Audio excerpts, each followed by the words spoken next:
of numerous awards, both for his meticulous scholarship and for his engaging teaching. His first book, titled Defending White Democracy, The Making of Segregationist Movement and the Remaking of Racial Politics, 1936 to 1965, was published by the University of North Carolina Press in 2011.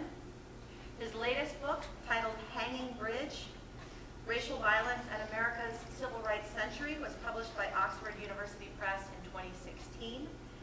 I first encountered Hanging Bridge when a very generous colleague of mine received the book for its nomination to a book prize and kindly passed it on to me. It's a beautiful and devastating book. It's compelling, it's heartbreaking, and it's deeply scholarly. And it's been described this way, quote, spanning 3 generations, Hanging Bridge reconstructs 2 wartime lynchings, the 1918 killing of 2 young men and 2 pregnant women. And I think, again, the arresting detail is that as the African-American women were hanging from the bridge, the fetuses and their wombs were still moving, and people could see this. So the lynchings of these 2 young men and 2 pregnant women in 1918 and the 1942 slayings of 2 adolescent boys that propped up Mississippi's white supremacist regime and hastened its demise. These organized murders reverberated well into the 1960s when local civil rights activists again faced off against racial terrorism and more refined forms of repression. Connecting the lynchings and Hanging Bridge to each other and then to the civil rights era struggles over segregation, voting, poverty, black power, and Vietnam, Jason Ward's haunting book traces the legacy of violence that reflects the American experience of race. And I really highly recommend the book, Hanging Bridge.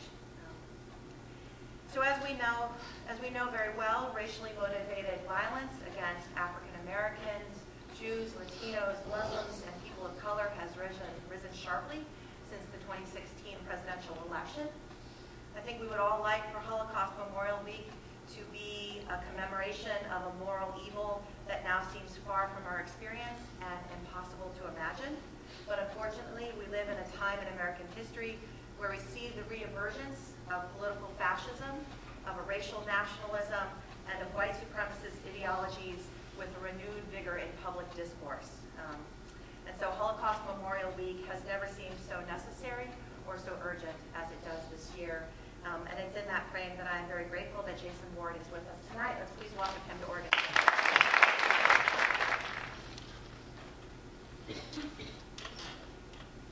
Victor Bernstein met Clark County Sheriff in his patrol car. It was parked in front of the courthouse in Quitman, Mississippi.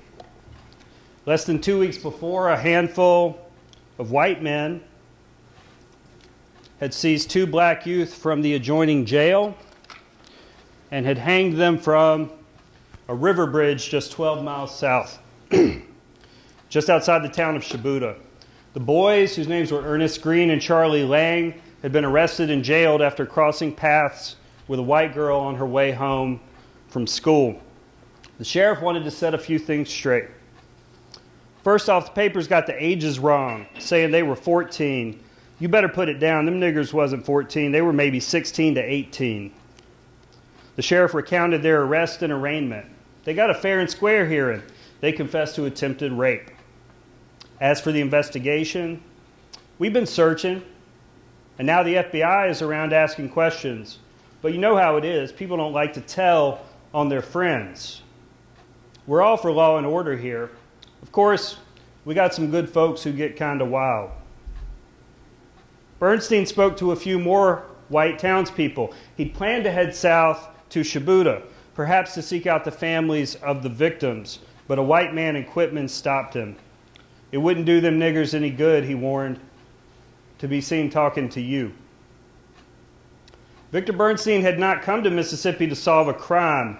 He had come to see what, if anything, Mississippi authorities planned to do in the face of mounting racial violence. This was less than a year after the Japanese attack on Pearl Harbor pulled the United States into a war against Nazism.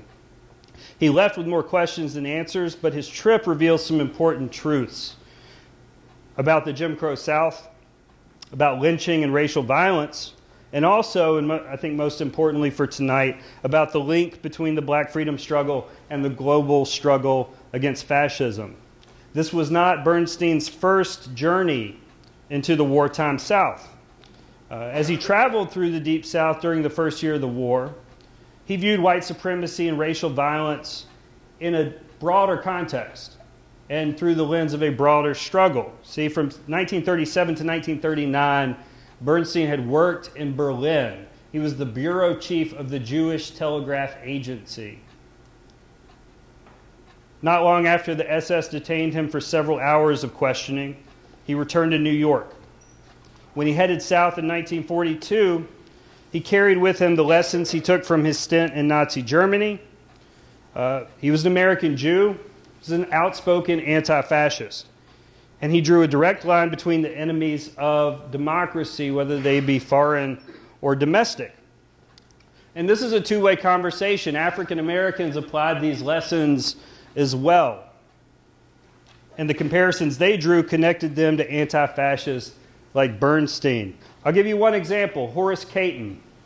Horace Cayton was the son of formerly enslaved Mississippians who had migrated to Seattle and founded a black newspaper. Cayton was a sociologist, most famous for his research on American ghettos. And he toured Germany in 1933. Like a lot of black academics, he spent time in Germany. But he's there the year Hitler comes to power. And he's sitting on a park bench when a policeman in Hamburg scolds him for sitting on the bench marked in German for Jews only. And this was Cayton's response. I had, of course, heard of the persecution of Jews, but this seemed to me even sillier than Mississippi, where discrimination was at least based on color differences. Here, they couldn't even be sure what a Jew looked like. Cayton later recalled that this was a formative moment for him because he had always thought of Jews as white people, some of whom were prejudiced against blacks. It hit him on that park bench that systematic discrimination was a great evil that could be targeted at any vulnerable group.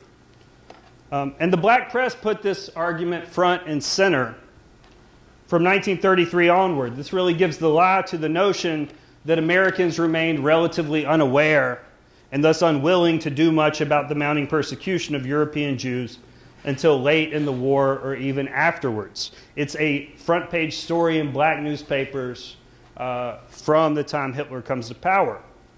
And the argument it carries with it, that ideologies of racial superiority were undemocratic and un-American, that argument connects the black freedom struggle to a broader anti-fascist movement that is national and that is global. It's also a loose coalition of liberals, leftists, trade unionists, civil rights activists who rallied not only around the fight against the Axis, but to some degree a set of domestic reforms at home.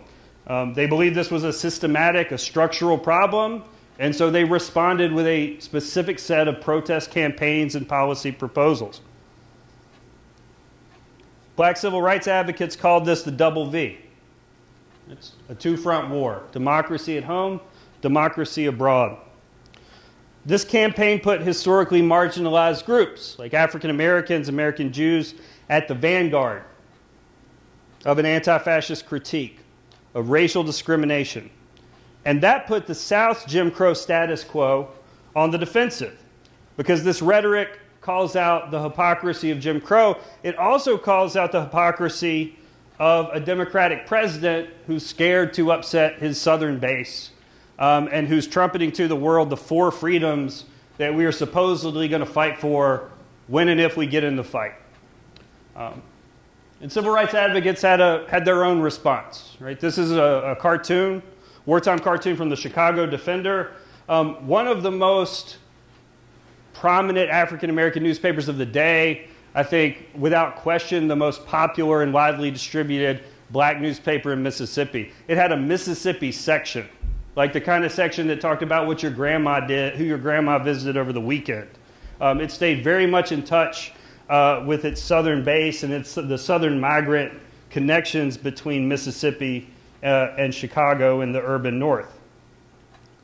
And in this take on the four freedoms, They call out the hypocrisy of the Jim Crow South and really the pillars of this Jim Crow system. This is a set of policy reform proposals, things that have to be eliminated in order for America to be what America needs to be in the face of this global fascist threat. Those pillars being lynching, racial violence, peonage, economic discrimination, job discrimination, an economic system that keeps people on the bottom rungs of the ladder for a specific economic purpose. Poll tax, voting rights, voter discrimination. Right? And then all of this has Jim Crow looking very frazzled, right? That he could be on the ropes. These three key civil rights objectives align with the broader anti-fascist movement. And so when Bernstein is traveling through the South, he is traveling through the South to investigate and to analyze and promote a specific set of policy, a specific structural policy agenda and critique of what's going on in the South. And so I want to talk about those three campaigns and how they reflect his perspective and his travels. The first being anti-lynching. The second being what they called fair employment. And then the third being the abolition of the poll tax. The anti-lynching campaign is not new in 1942. In fact, I would argue it's the first civil rights issue to really gain national traction in the era of the Great Migration. And it's an issue that the National Association for the Advancement of Colored People, which is founded in the first decade of the 20th century, takes on rather quickly as a prominent and viable reform campaign that they can take before a national mainstream white public. They had formed a special anti-lynching task force. During World War I, they organized a silent protest parade in New York City. They lobbied Congress for 2 decades to pass anti-lynching legislation that they had authored. Still no anti-lynching legislation by World War II. The anti-lynching campaign is also significant for my particular story because Walter White, who you can't Google anymore because of Breaking Bad, comes to work. He's one of the earliest staffers for the NAACP. He moves to New York from Atlanta, where he'd been a prominent organizer of the NAACP branch in Atlanta. He comes to New York and very quickly carves out a niche as an undercover lynching investigator because he can pass for white. He's the light-skinned son of light-skinned parents, a grandson of a slave owner and his enslaved and an enslaved woman. Right? So White comes to work for them months before the quadruple lynching in Shibuya, Mississippi, at the Hanging Bridge, which Amy mentioned before. So Walter White has personally been to this town that Bernstein later visits, and he's a secret weapon. He can do something that very few people can do. He goes undercover. He gets the horrible details of these stories that the white press refuses to print because the white officials refuse to acknowledge. He's key to this anti-lynching campaign, which is a progressive reform campaign. It's a muckraking campaign to shock the American public into action and compel them to do something about this horrible problem. By World War II, Walter White's been on the cover of Time magazine. He is the head of the NAACP. He is retired from the undercover investigation business. He had done that up to 4 dozen times across the South and gotten out alive. He's also, at this point, emphasizing the diplomatic liability of lynching, right? And this is where we see a rich place for a rich area for anti-fascism and civil rights to overlap. Because Walter White and the NAACP are emphasizing in congressional hearings to officials on Capitol Hill what a diplomatic liability racial violence is. That this is a feature of Nazi propaganda, Nazi racial propaganda, and also Axis propaganda about American hypocrisy and this battle for hearts and minds, as we come to call it later, in the Cold War. He'd also retired from undercover lynching investigations, so this singular secret weapon that the NAACP has had is gone. So increasingly, they've turned to white collaborators. They've turned to other people to go south and get the story for them. And this is a broader strategy of the black press, right? How do we get to white officials who won't talk to a black reporter? How do we get this story from all angles? Well, if you're going to talk to the sheriff, as Bernstein does, it would help to be white. And the fact that Bernstein is white is much more important in this situation than his Jewishness. And so Bernstein goes south, both before and after this lynching, to investigate racial issues in the South. And he publishes his pieces both in the paper he works for, which is called PM. It's a daily picture magazine published out of New York. It's a liberal left publication. And then he co-publishes, he allows black newspapers, national black newspapers, to co-publish the same pieces for an African-American audience. He frames his own opposition to lynching in these global terms of what African Americans called the double V, the double victory. As he put it, lynching is fascism, repugnant to every decent human instinct, repugnant to American law and American mores. And I also know that this is war, that every Negro strung from a bridge in the South is a mockery of the things for which we are fighting, and a dangerous threat to the solidarity which now holds millions of colored people around the world to our side. So again, this argument that many of the people caught up in this global struggle are not white, and they're looking to us and watching what we do. That's part of this diplomatic argument. Bernstein also frames lynching as a symptom of systematic oppression, structural oppression, and the brutal but logical extension of white supremacy. Indeed, what had initially brought him south was not lynching, but something else.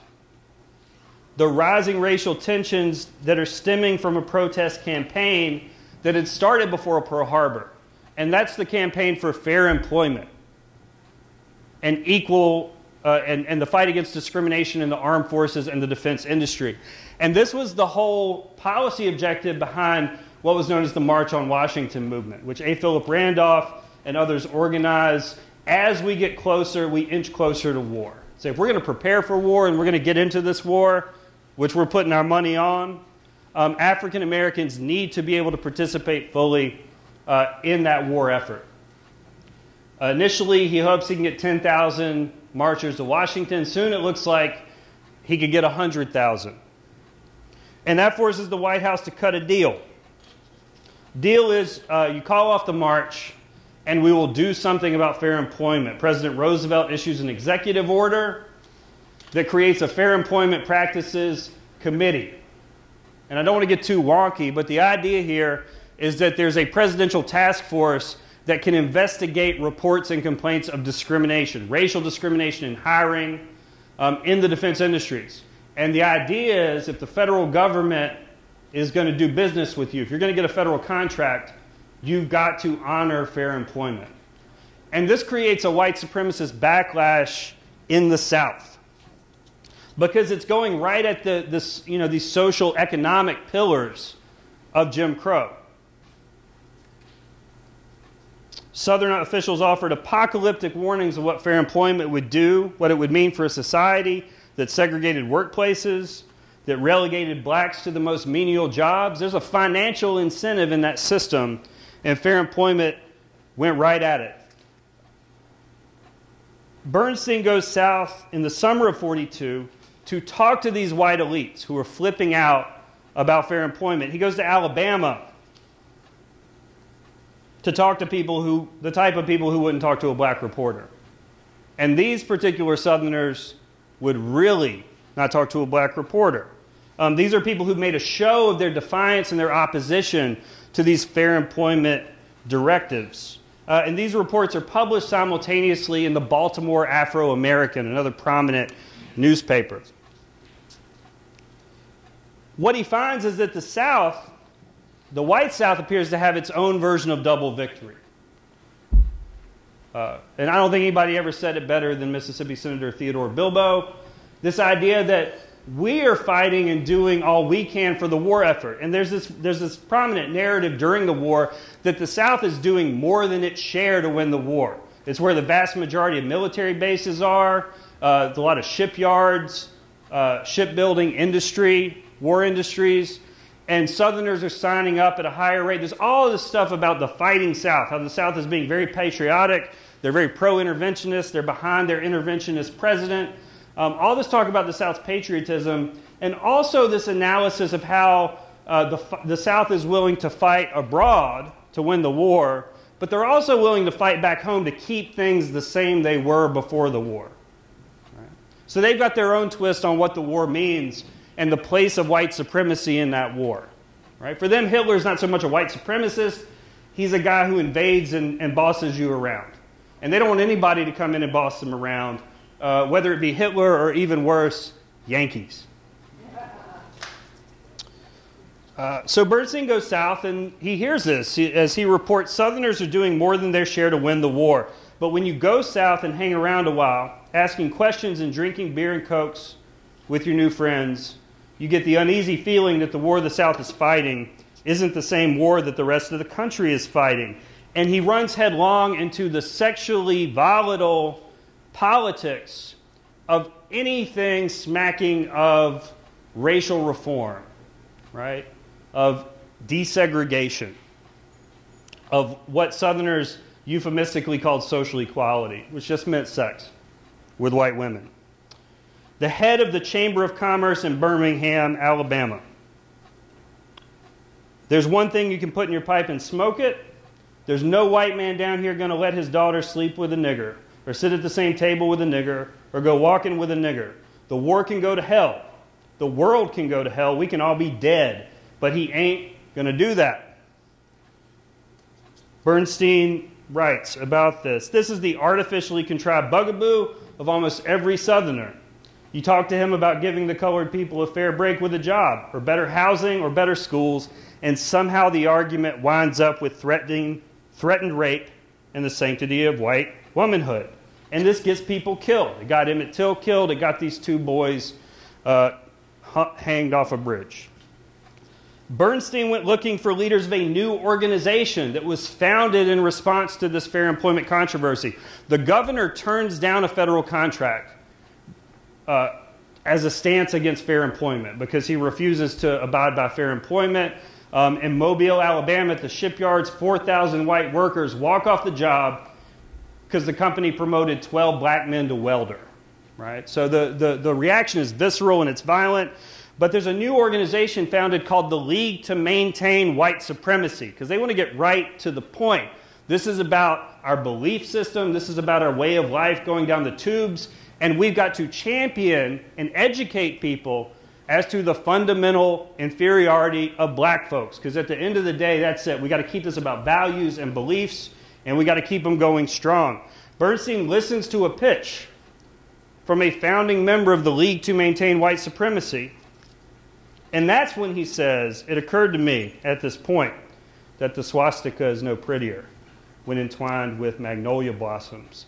He said to the man, when you were talking, I was thinking that you're making a good campaign speech for Hitler. All you'd have to do is substitute the word Jew or Pole or Czech for colored man. You see, I was in Germany all through 1938 and part of 39, and the Nazis were arguing about the Jews the way your organization argues about the colored people. That's when the man assured him he wasn't anti-Semitic. He had a lot of Jewish friends. And he probably did. In Mississippi, U.S. senators and every folks articulated their own double V, their own vision of what double victory would look like, how you could fight Nazis abroad and fight for your way of life back home.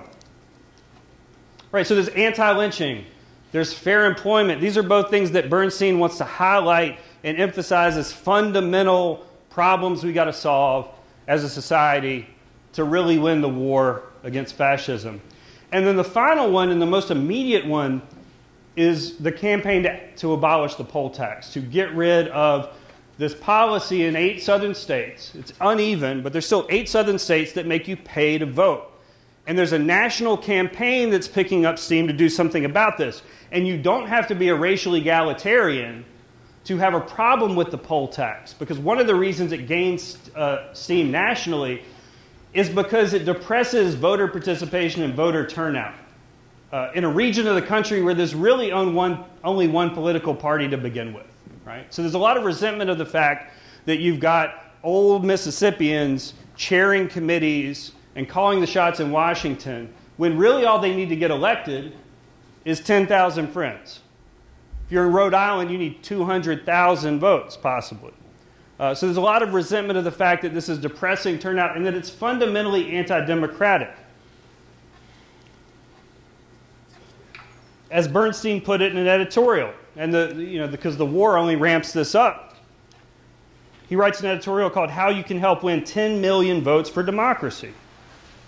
He said, "The tax has turned millions of Americans from freemen into serfs.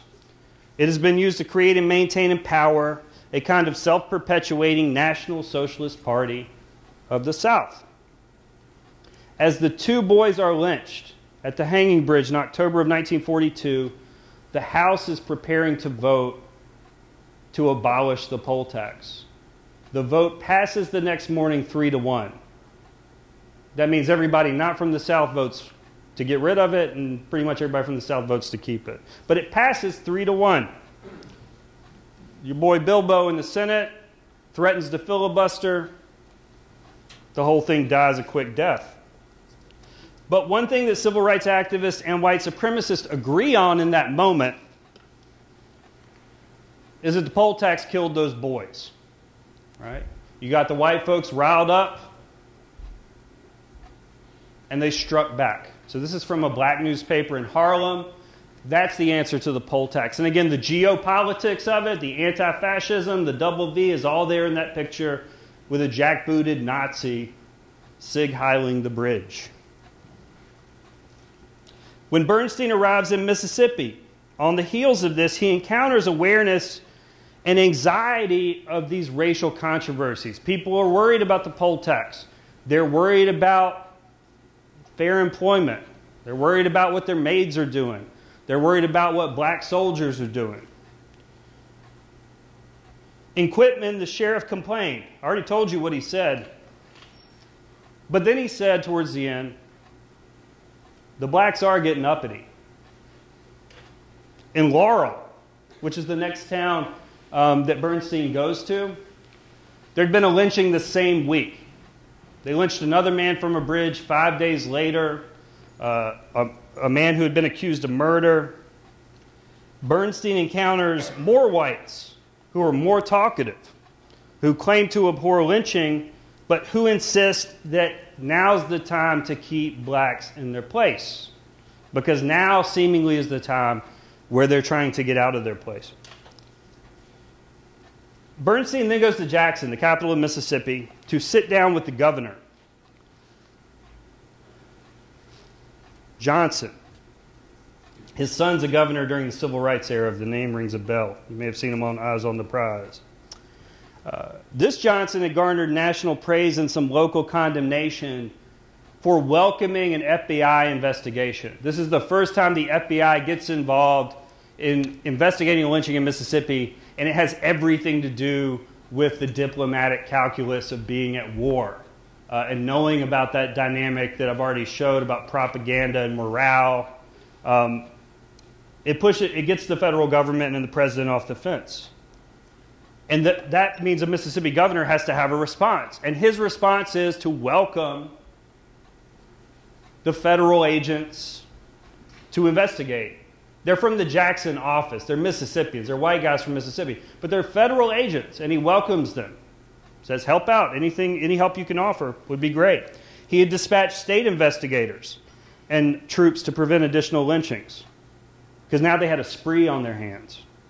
When Bernstein entered his office, the governor padded a stack of congratulatory letters and telegrams from across the country. Civil rights groups had nicer things to say about him many times than the president himself. He gestures to a portrait of Abraham Lincoln on his wall. It's like this is from a movie, which he sees as a real gesture of his progressiveness and some sort of sectional reconciliation. So I'm the first, I bet I'm the first governor of Mississippi who would have that picture on my wall. He says that. Bernstein compliments the governor for what he calls his firmness and courage, and then Johnson pauses and he sizes up the Yankee reporter before elaborating further. He said, I don't know you, and I don't know how much you know about the South. You know we have certain prejudices down here. Now, you know that these prejudices are born in us. You know there's nobody down here would sit down with a Negro, I told you he was progressive, and eat with him at the same table. You know we'd rather die first, don't you? Seamlessly, the governor transitions from his horror at the prospect of an integrated dinner table to his affection for black Mississippians. There's no one down here in Mississippi got a friendlier feeling for the Negro than I have, but our feelings towards the Negro are our business. And certain people in the North are trying to make it their business. We're a very proud people, and you just make us mad that way. I'm bitter against lynchings, but they are our own problem, and we've got to handle them our own way. The governor paused. He could probably guess what the Yankee reporter might write. Nothing had been handled. No official he's talked to seems to have any idea for how to handle anything. The governor had made some stirring public statements. The state guard had patrolled a couple towns. Their efforts would net no indictments, no convictions. Neither would the federal government's. The governor insisted that he lacked the power to do more. Ultimately, he argued the only solution was education. We've got to teach our people to have respect for law and order.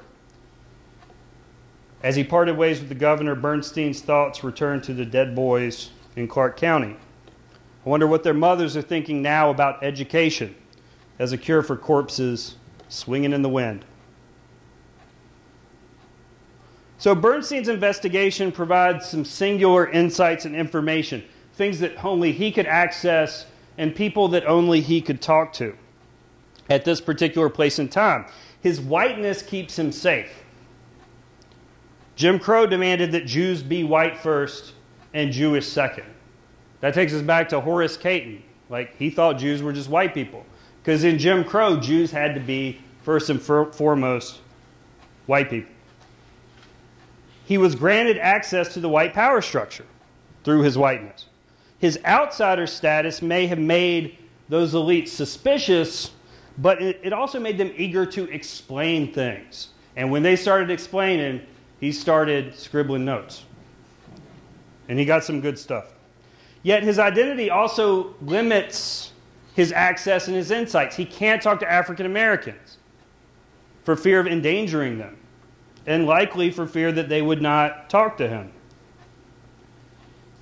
Like the anti-fascist campaign that he championed, his investigation points out the need for others, investigators who face their own obstacles and opportunities. And I won't keep you for their stories, but when you don't have Walter White anymore, as Brad Pitt says in Moneyball, you got to recreate him in the aggregate. Like, we got to find some other folks who can play those roles. A black woman from Harlem, a staffer at the NAACP, who goes down on a bus undercover and tries to talk to local African Americans in this little town of Shibuya. They shut the door in her face. Nobody will talk to her. She spends the night hiding out in the colored restroom of the bus station and gets the first bus out of town. Locks herself in that bathroom all night. She talks about this later in a memoir. That may not net a lot of facts and details about what happened, but it says a lot, and it's part of the story. Cragen Kennedy, this is a white woman born in Mississippi who ends up in New York after she graduates from the University of Alabama, walks into the NAACP office a month before this lynching happens and says, I'd like to go south and study this racial problem and why Southerners are so bent out of shape about race. Now that the war started, I'm really worried this thing's going to get out of hand. At first, they don't call her back because they think this is kind of weird. They're not sure they really trust her. After the lynching happens, they call her. They call her back in and say, "You're hired." And the first place they send her is to Shibuya, Mississippi, where one of her cousins, distant cousins, is the richest white woman in town. She poses as a lowly research assistant and gets a lot of good stuff. Enoch Waters, like Bernstein, a reporter. Like Bernstein, he spends a lot of the war in the South. He does a nationwide tour investigating racial conditions, how African Americans are faring during the war across the country. He later covers black troops in the Pacific. He waits 6 months to go to Shibuya.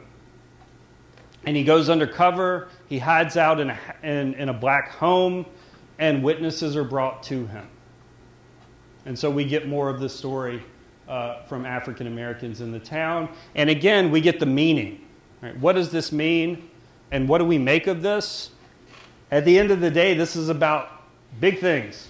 It's not about, what these boys allegedly did. It's about power.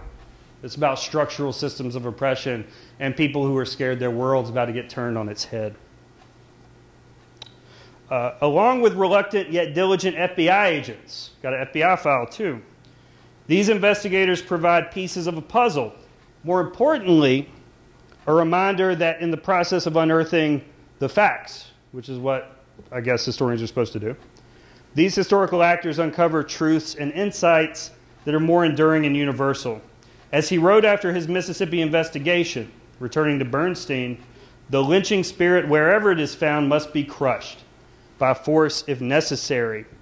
And he carries those truths with him from Germany to Mississippi and back again. He returns to Germany in 1945 to cover the liberation of the concentration camps and the Nuremberg trials, about which he authored a book. And there's no indication that this was a standout amongst the dozens of people who covered the Nuremberg trials and wrote books. There's nothing to make this one stand out from the pack. It's another voice in the chorus. But there are a couple of things that jumped out at me when I look back through it that bear directly on his unique experience as someone who had jumped back and forth between Nazi Germany and the Jim Crow South. As he writes, the Nuremberg trials did more than document war crimes. They did more than unearth the facts.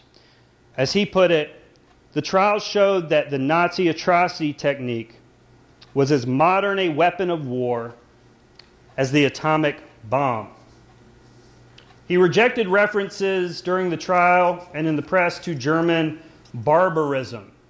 That's a common rhetorical tactic that we saw in the World War I era when those African Americans are lynched in Mississippi in World War I. There's a lot of allusions to German barbarity and the barbarians who were fighting abroad. And there's all this talk about barbaric acts. And there were barbaric acts. But he worried that that implied regression or reversion to some ancient impulse, some ancient hatreds, the kind of things that the governor of Mississippi would argue are born in us.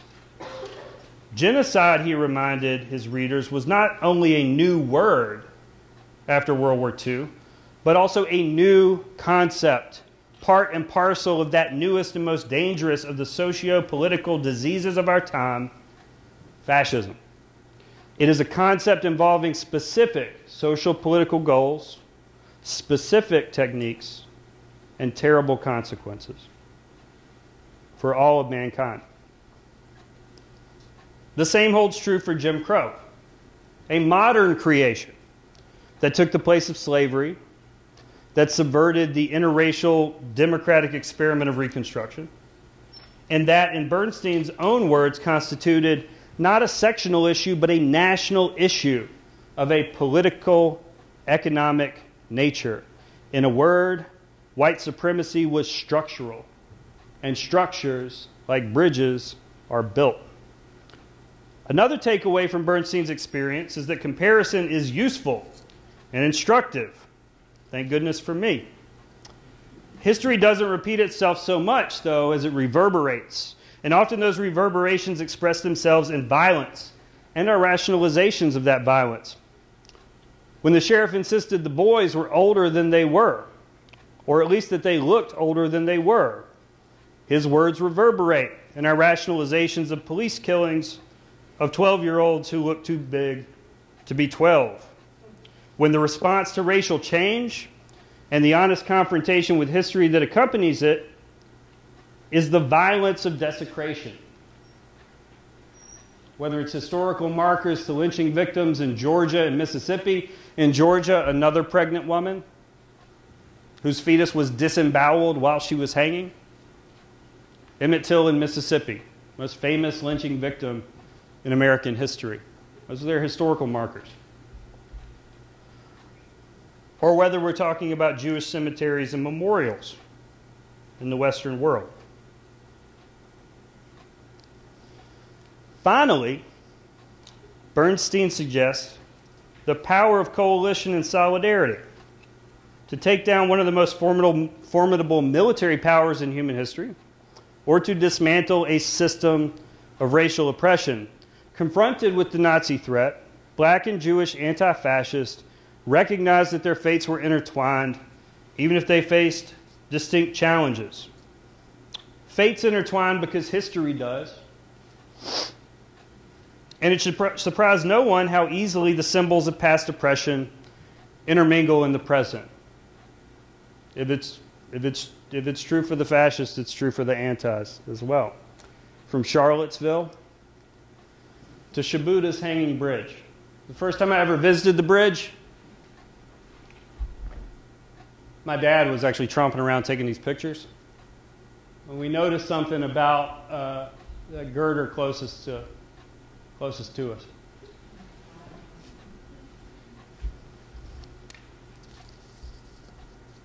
That's all I got. Thank you.